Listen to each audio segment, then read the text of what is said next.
Remember this, your business is always a reflection of you. Like, be brutal.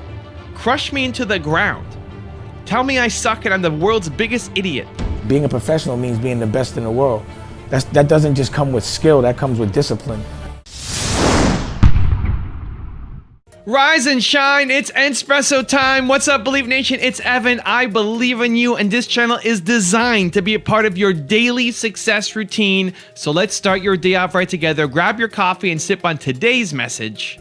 Improve yourself. Over to you, Dan Locke. I wake up every morning. Espresso keep me going. I wake up every morning.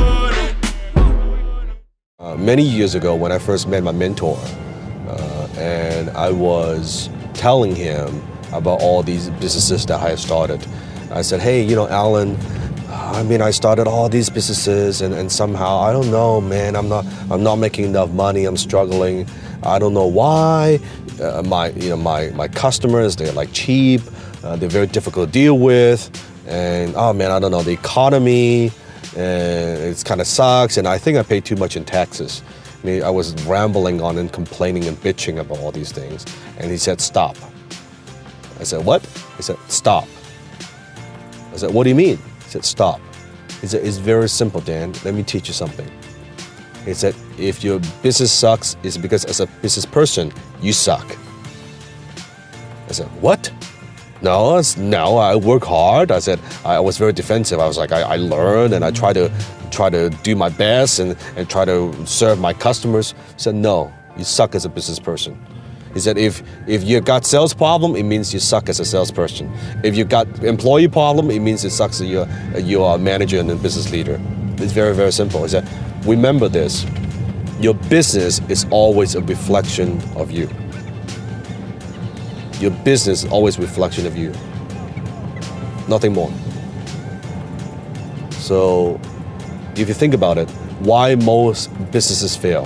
I think why most businesses fail is because the reason, the intent, most people, they start the businesses for the wrong reason. They start the business because they want to get out of a job. They start a business because they want to make money, of course. Nothing wrong with that. They start a business because they think maybe there's an opportunity. It sounds like it's easy way to make money. It's not. It started for the wrong reason. Versus they see a need in the marketplace. There's a skill. There's expertise. There's some value they could bring to that particular industry. Right? There's something that you could bring. So think about it. It's like think of starting a business like flying a plane. And you can't just say, well, I'm passionate, I have a great idea, let me fly that plane. Well, have you fly a plane before? No. Do you know how to fly a plane? No. Do you know where you're going? No.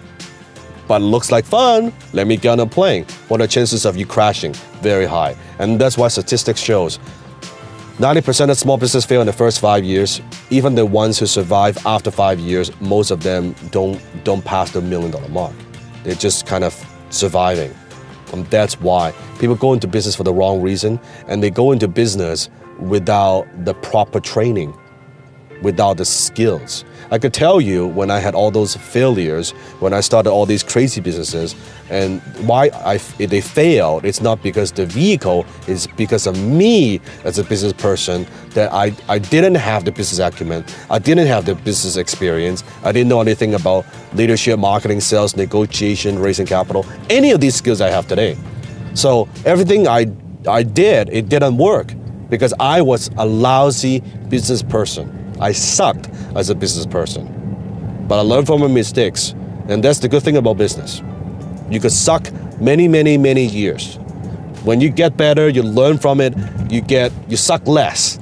And when you practice and you dust yourself out, you learn from mistakes, you suck even a little less. Until one day you wake up, you say, you know what, I don't suck no more. And one win in business can make up for a lot of losses. One win can make up for all your losses. Look for people who tell you you suck. I'm serious. I'm actually serious. Not people who tell you suck and you're never going to amount to anything, but people who tell you that you suck and here's why. Whenever I go to events, whenever I'm hanging around people who hopefully know more than I do about something, I always lead with, I want you to tell me that I suck. Like, I want you to tell me the best thing in the world is for you to tell me that I'm an idiot. I just came back from Vid Summit, and it's a video event for YouTubers, and so many people there are expert at different things. And when I have a conversation, like, tell me that I'm an idiot, tell me that I suck, I want to know why.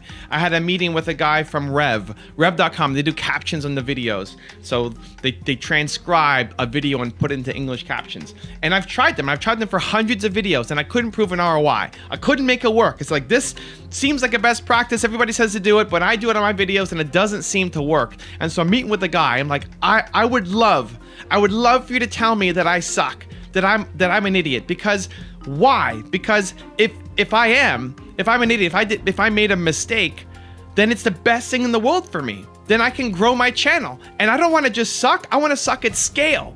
If I had 5,000 public videos and I made a mistake by not using rev.com, I can fix it, right? I've done it a couple hundred videos. I can apply that to 5,000. I suck at scale. Here's a quick tweak. Amazing. Home run, right? I want to suck at scale. I want somebody to tell me why I suck in a huge way, not just one little tiny edit or change. And that's the greatest gift I think that you can get. And so what it does is, it's very harsh language. So the default reaction from most people is going to be, well, you don't suck, but here's some ideas that I have for you. And the reason why I go hard and say I want you to tell me that I suck or that I'm an idiot is because I give permission. Because a lot of people don't want to say the truth because they're afraid of hurting your feelings. And so if you go all the way negative, you say, I want you to tell me that I'm an absolute idiot, then they'll say, well, you're not an idiot, but maybe you should look at these things. And that's the goal that I'm after. I want to give them permission to tell me honest feedback because that's the only way I grow. Now, some people will just flat out and tell you that you suck. My agent Steve is awesome at that. I'll send him a video like, this sucks. And it's the best because he's honest and he's to the point and he's blunt, and then he'll tell me how to fix it. And so if you have anybody like that in your life, cherish them, welcome them, hug them. It's maybe not the good tasting medicine on the way down, but that's what you need to get better at whatever you want to improve on.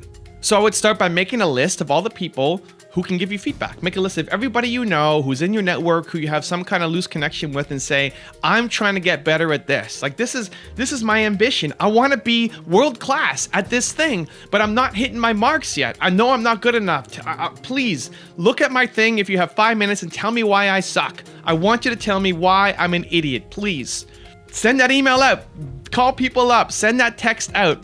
And invariably, most of the people who write back will say, hey man, you don't suck so much, but here's some advice to help. You've given them permission to tell you the truth, which is what you want to have. Now, on the flip side, I think you also have the responsibility to also then tell people when they suck. And you don't have to be as harsh and as cruel in the language there, but if you lie, if you hold your tongue, if you don't tell people, then they never actually get better. And that's the most selfish thing for you of all time. So a quick example, somebody was DM spamming me on Instagram. So they have a post on Instagram and they were sending it in the DMs. I'm like, listen, man, I don't want to see your content in the DMs. If I wanted to see your content, I'd look at it on your profile. If you keep sending this stuff out, people are going to unfollow you.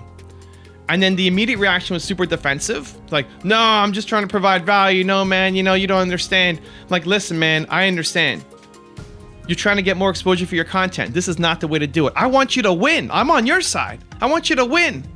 If this is your strategy, you are going to lose. People will start unfollowing you because you're DM spamming them. And then after a couple back and forth, he's like, thank you. You're the only one who's told me the truth. And I'll stay on them until they get it. Somebody called me a Marine. I always have to achieve my objective. If I don't get a straight path, we'll find another way through. But that's the best thing that you can do for somebody, because most people will ignore them. Most people won't be willing to have the harsh, honest conversation. If there's somebody in your life, I take it as my responsibility. There's somebody in your life, it's your responsibility to help them, to let them see the truth. And it can be in a really kind, gentle way. You don't have to come up and say, you suck. But helping them see, as opposed to pretending like everything is okay. That's what leaders do. Now, if somebody's coming to you on your team and is feeling absolutely low, and they feel like, you know, they have imposter syndrome and they can't measure up, then you be gentle. Then you help build them back up. But if they're coming in hot and they say, man, now I'm amazing. I do this with Alex all the time. If he comes and says, I had the best class of all time, like, Alex, that sucked. Here's how you make it better. Or if he comes in feeling super low, like, dude, like, you're amazing. Come on, look at how far you've come, and gain some perspective. And so I think you should do it for yourself. I think you should be reaching out to people in your network. Like, be brutal. Crush me into the ground.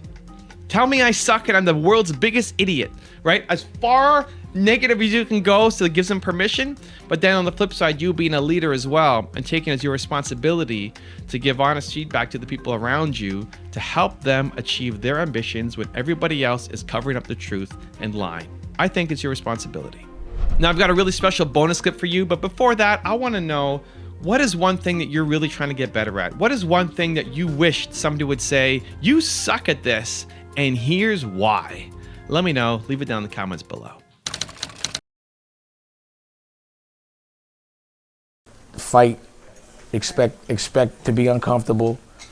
And if you're not devoting between 8 and 12 hours a day on your craft, then you're not really trying to be a professional.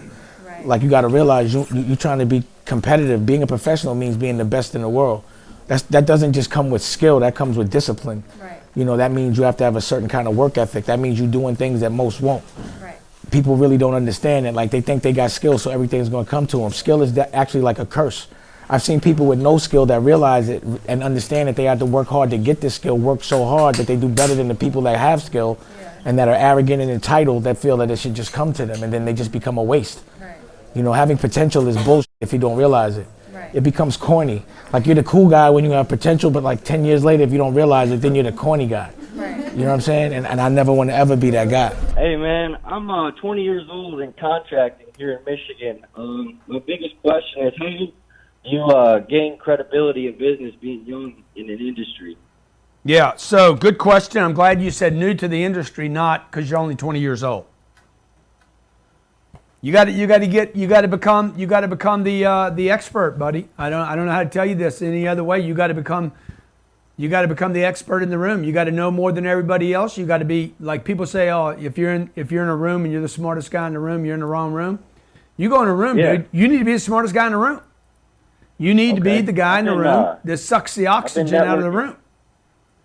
So Elon Musk walks in a room and everybody's like, showing up to the office, but doing my best, just trying to build rapport and don't try to build rapport, dude. You got to become an expert at your deal. Like, if you're milking cows, you need to become the freaking guy that knows every freaking angle on a cow's titty. Okay? Like, Michigan. Right? Gosh. Okay. So, dude, take like you're 20 years old, bro. Spend the next 4 or 5 years becoming an expert in your field. Study it, breathe it, live in it. Don't drink the Kool-Aid.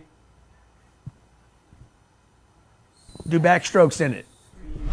Hi, this is Dan Locke. If you're a fan of Evan's work, if you want to know exactly how to model my success, I want to invite you to join me for a special online training. All you have to do is click on the link below. You can join me for absolutely no charge. So click on the link below and I will see you in class. If you want more Dan Locke, check out the top 10 rules video I did on him. The link is right there next to me. I think you'll enjoy it. Continue to believe, and I'll see you there. Why do you think people watch reality TV? You know what? I thought my life is a mess. But look at these people on TV. Instantly you feel better about yourself.